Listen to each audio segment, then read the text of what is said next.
Welcome to Learn Yourself. Today we are going to discuss about extraction of metal which are placed in the middle of the activity series. This topic is under CBSE Standard 10 syllabus.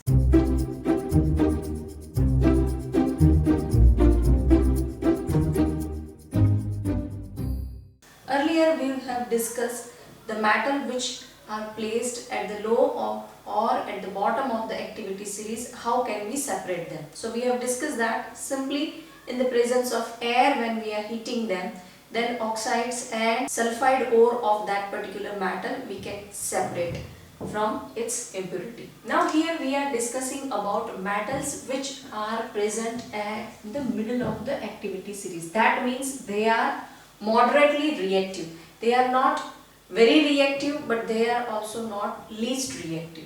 So these metals are remain at the middle of the activity series, that is iron, zinc, lead and copper. These metals are available in two types of their combined state. First is sulfide and second is carbonate. So their ores are sulfide ore or carbonates ore. So from this we will get the oxide of that particular metal and then a purification step will be followed. So when sulfide ore of any metal will be there, then we will heat it with excess of air and we will get oxide of that particular metal. So this method is known as roasting. So when we are performing roasting, when sulfide ore of metal will be there, then we are performing roasting. Now when carbonate ore will be there, then with limited air, we will heat it and we will get oxide. The result from both the method, we will get oxide ore of that particular metal. But the process will be different because our impurities or the metals are combined with sulfur and carbonate. So those elements and those ions are different. So our process will be different. So here carbonate ore is there. So we will heat it with limited air and we will get oxide. This process is known as calcination. So when sulfur will be present along with the metal, we will perform roasting. So in that we will take excess air and we will heat it and will get oxide ore of that metal. When carbonate will remain present as an impurity or in the combined state, then we will perform calcination. That means in limited air we will heat it and we will get oxide ore of that metal. Now from this oxides we will perform reduction, and reduction we are doing with the help of carbon, and we will get a pure form of metal. Why reduction? Because here it is combined with oxygen. When a removal of oxygen is happening, that means it is reduction, and as a reducing agent we are using carbon.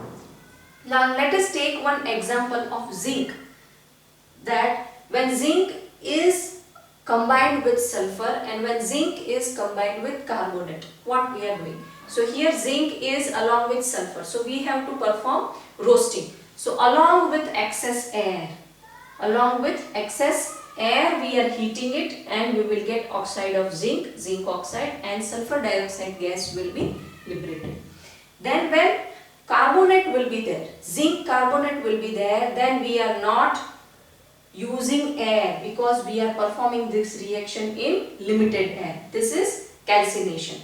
So we will get here zinc oxide and carbon dioxide as our subproduct. So this is roasting and this is calcination. Now from this two reaction we are getting our product as zinc oxide, metal oxide.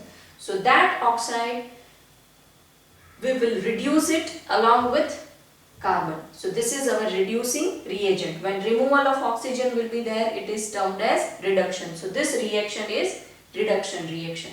So from this we will get our pure form of metal, that is zinc, and carbon monoxide gas will be liberated.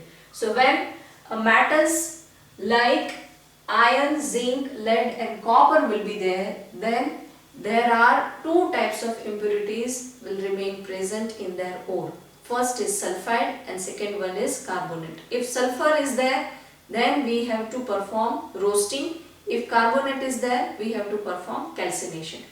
And as a result, we will get oxide of that metal, that we will reduce it further and we will get pure form of metal. When you will understand this conceptually, this is very easy, but you have to remember this equations. So you have to practice, you have to write it multiple times, then you will remember it. But once you will understand that which kind of impurities are remain present, then it will automatically strike in your mind that when sulfur is there, you have to perform roasting, and when carbonate impurity is there, you have to perform calcination reaction. Now here at the stage of reduction, sometimes we are also using a displacement reaction to change the form of the metal. So let us study that. So after performing calcination and roasting on the metal, sometimes we are also using a displacement reaction to extract our metal. We know what is displacement reaction. That from highly reactive metal we will displace least reactive or less reactive metal. So here we have manganese oxide, and manganese is our desired metal or desired product. So here manganese oxide, when we are reacting it with aluminium, here aluminium is more reactive compared to manganese. So when this reaction will happen, Al will combine with oxygen. So Al will in turn replace the manganese from this compound. This is manganese oxide. So from manganese oxide, aluminium will replace manganese because aluminium is more reactive compared to manganese. So in this reaction we will get our metal in pure form, that is manganese, and this is Al2O3, this is aluminium oxide, and heat will be liberated out. This reaction is exothermic reaction and large amount of heat will be liberated at the end. So the heat is so much more that whatever metal we will get here is in liquid form. So because of this large amount of heat which is produced at the end of the reaction, what all metal will be there, what we are extracting will generally be in the liquid form.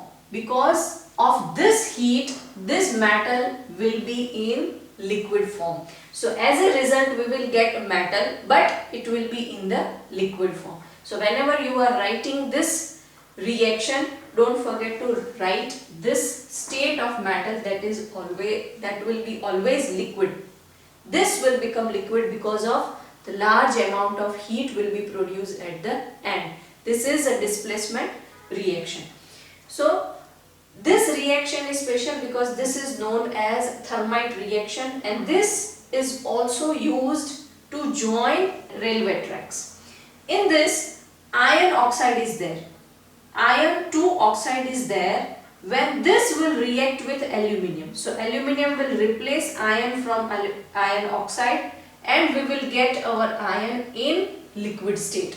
And here aluminium oxide will be in the compound state. So here aluminium has replaced iron because aluminium is comparatively reactive compared to iron, and large amount of heat is generated at the end.